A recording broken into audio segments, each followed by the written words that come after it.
एक खबर आती है और खबर में कहा जाता है कि दिल्ली के मुख्यमंत्री अरविंद केजरीवाल अब इस जेल से रिहा होने वाले हैं। रिहाई होती है, खबर सही साबित होती है। दिल्ली के मुख्यमंत्री केजरीवाल बाहर आते हैं, कार्यकर्ताओं और दिल्ली की जनता को संबोधित करते हुए सीधे तौर पर कहते हैं कि वो अपने पद से आने वाले 2 दिनों में इस्तीफा दे देंगे। अब इस्तीफे के पीछे की राजनीति क्या है? क्या अरविंद केजरीवाल का एक नया दाव है या फिर बीजेपी के चंगुल में अरविंद केजरीवाल फंस गए हैं? दोनों में से कुछ भी हो सकता है। कल से लेकर अब तक दिल्ली की सियासत में उठापटक लगातार जारी है। मनीष सिसोदिया पहले ही कह चुके हैं कि वो अपने पद को नहीं संभालेंगे, अगर जनता लायक समझेगी तो वापस पद पर आ जाएंगे। आतिशी का नाम सबसे पहले निकलकर सामने आ रहा था। आतिशी के नाम पर जब मोहर लगने वाली थी तो फिर सौरभ भारद्वाज के कद को देखा गया तो वहां पे आतिशी का भी अब नाम पीछे हट दिया गया है। अरविंद केजरीवाल ने कहा कि वो विधायक दल के जरिए तय करेंगे कि दिल्ली का मुख्यमंत्री अगला कौन होगा, और इसी बात को लेकर उन्होंने राज्यपाल को फोन लगा दिया कि मुझे आप वक्त दीजिए, मैं अब आपसे मिलना चाहता हूं। 5 महीने हैं दिल्ली की इलेक्शन में, दिल्ली के चुनावों में 5 महीने के बाद में चुनाव होने थे। तो क्या अरविंद केजरीवाल का अब ये सटीक रणनीति दिल्ली की जनता को अपने कब्जे में कर पाएगी? क्या अरविंद केजरीवाल का ये मास्टर स्ट्रोक बीजेपी को घायल कर पाएगा, या फिर बीजेपी के चंगुल में अरविंद केजरीवाल भी बाकी राज्यों के मुख्यमंत्रियों की तरह फंस जाएंगे? बड़ा सवाल तो ये था।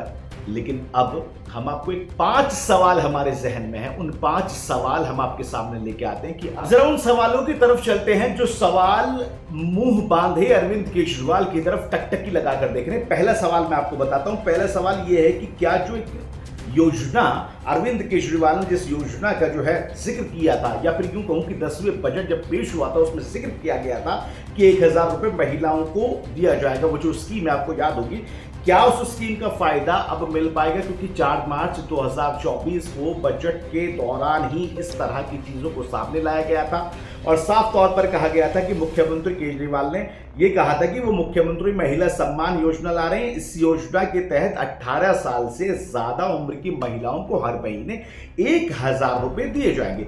ये पैसे उनके सीधे बैंक अकाउंट में जाएंगे। क्या अब ये योजना जो है वो लागू होगी, नहीं होगी? दूसरा सवाल, अरविंद केजरीवाल की जगह अब सीएम की कुर्सी पर कौन बैठेगा? 5 नाम बता देता हूं आपको। मनीष सिसोदिया, संजय सिंह, आतिशी, सौरभ भारद्वाज और सुनीता केजरीवाल खुद इस फहरिस्त में शामिल है। लेकिन जब अरविंद केजरीवाल ने जेल से निकलने के बाद में कार्यकर्ताओं को संबोधित किया था तो आतिशी का नाम लिया था। क्या अब आतिशी भी लिस्ट में है या आतिशी लिस्ट से बाहर हो चुकी है? ये भी समझने वाली बात है, ये भी सोचने वाली बात है, क्योंकि साफ तौर पर बता दें कि अब नए चेहरों में उम्मीद जाग चुकी है। किसी भी पार्टी के चेहरे हो, कोई भी नेता हो, वो चाहता है कि वो आगे बढ़े। तो आम आदमी पार्टी के अंदर भी अब नए चेहरों में उम्मीद जागी है। कौन सा फैक्टर अरविंद केजरीवाल लेके आएंगे? उत्तराधिकारी दिल्ली सरकार का कौन बनेगा, ये देखने वाला होगा। क्या कोई सरप्राइज फैक्टर जो है वो सामने आएगा, ये भी देखना होगा। अब जो कुछ नाम हैं, जिन नामों की चर्चा तेज है, उसमें मैं आपको बताऊं कि आतिशी, सौरभ भारद्वाज, गोपाल राय, कैलाश गहलोत, मनीष सिसोदिया, अरविंद केजरीवाल की वाइफ सुनीता केजरीवाल, ये तमाम लोग शामिल हैं। अब तीसरा सबसे बड़ा सवाल निकल कर आता है कि दिल्ली में अब चुनाव कब होंगे, क्योंकि 5 महीने के बाद में ऑलरेडी दिल्ली में चुनाव होने थे।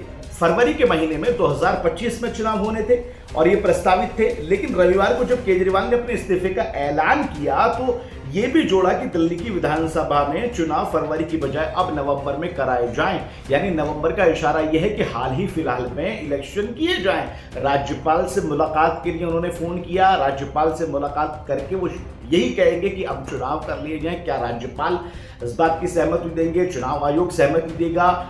बहुत बड़े सवाल अरविंद केजरीवाल अपने पीछे छोड़ के जा रहे हैं, क्योंकि 5 महीने का वक्त था अभी दिल्ली के चुनावों में, और 5 महीने पहले चुनावों की तैयारियां, चुनावों को कराना, पूरी सिस्टम को सही से बिठाना बहुत बड़ी चुनौती होती है। तो सबसे बड़ा सवाल यह है कि अरविंद केजरीवाल अब चुनाव कब कराएंगे? अच्छा, केजरीवाल ने भले ही ये मांग कर दी है कि दिल्ली को चुनाव नवंबर में महाराष्ट्र के साथ कराया जाए, लेकिन तुरंत चुनाव के मूड में केजरीवाल भी नहीं है, क्योंकि उन्होंने सिर्फ सीएम पद से इस्तीफा देने का ऐलान किया है। ना तो कैबिनेट को भंग किया और ना ही प्रस्ताव आगे बढ़ाया।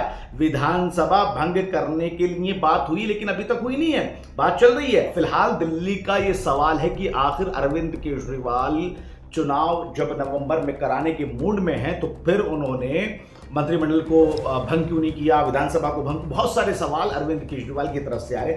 अब चलते चौथे सवाल के ऊपर, क्या मुफ्त बिजली बस यात्रा जारी रहेगी? आपको पता होगा कि दिल्ली के अंदर मुफ्त बिजली की यात्रा का जो है सिस्टम चल रहा है, क्या वो जारी रहेगा? अरविंद केजरीवाल ने बहुत सारे सवालों को जो है जन्म दे दिया है। तो बिजली और यात्रा का जो सवाल था, उसमें सीधे तौर पर हम आपको बता देना चाहते हैं कि ये योजना बिल्कुल जारी रहेगी, क्योंकि ये अरविंद केजरीवाल का जो है ड्रीम प्रोजेक्ट है, और ड्रीम प्रोजेक्ट के लिए ही अरविंद केजरीवाल मंचों से इसका ऐलान करते आए हैं। और सबसे बड़ी बात आपको याद रखनी चाहिए कि अगर नया चेहरा कोई भी आता है मुख्यमंत्री के तौर पर, और अगर वो सीट पर बैठ भी जाता तो सिर्फ डमी के मुख्यमंत्री होंगे। चाबी सत्ता की जो है अरविंद केजरीवाल के पास होगी, और अरविंद केजरीवाल अपनी उन योजनाओं को पीछे नहीं कर पाएंगे, किसी भी तरह से वो आगे ही बढ़ाने की कोशिश करेंगे। अब आता है आखिरी सबसे बड़ा सवाल और सबसे महत्वपूर्ण सवाल, वो ये है कि क्या अरविंद केजरीवाल के इस मूव के बाद में हरियाणा में आम आदमी पार्टी को सिंपैथी मिल पाएगी, वोट मिल पाएंगे? क्या ऐसा हो सकता है कि हरियाणा का वोटर जो है वो कन्वर्ट हो जाए और ये कहे कि भैया ये तो बहुत ईमानदार मुख्यमंत्री। हालांकि मैं बता दूं कि ये डेयरिंग बहुत कम लोगों ने की। हो सकता है कि अरविंद केजरीवाल पहले ऐसे मुख्यमंत्री हों जिन्होंने ये डेयरिंग दिखाई है करने की कि वो जनता के ऊपर फैसला कर देते हैं। तो अरविंद केजरीवाल हरियाणा में पिछले कई सालों से काम कर रहे हैं, उनकी पार्टी, उनके नेता काम कर रहे हैं। तो अरविंद केजरीवाल के लिए वहां की जनता को अपने पाले में लाने का ये बहुत सुनहरा और गोल्डन मौका है। अरविंद केजरीवाल बार बार ये मंचों से कहते हैं कि वो ईमानदार सरकार चला रहे हैं, ईमानदार मंत्री हैं उनके पास में, ईमानदार उनके पास में तमाम कार्यकर्ता हैं। तो अगर अरविंद केजरीवाल का ये फैक्टर वहां पर काम कर गया तो फिर यकीनन कांग्रेस और बीजेपी और जेजेपी जैसी पार्टियों को, जो कि वहां की पार्टी हैं, उनको बहुत तगड़ा नुकसान होने वाला। तो ये 5 सवाल जो है हमारे जहन में चल रहे थे। अरविंद केजरीवाल ने जो मूव लिया है वो अब कितना कारगर साबित होगा, ये तो देखने वाली बात होगी। फिलहाल इजाजत दीजिए और नई अपडेट के साथ मैं फिर हाजिर हूं।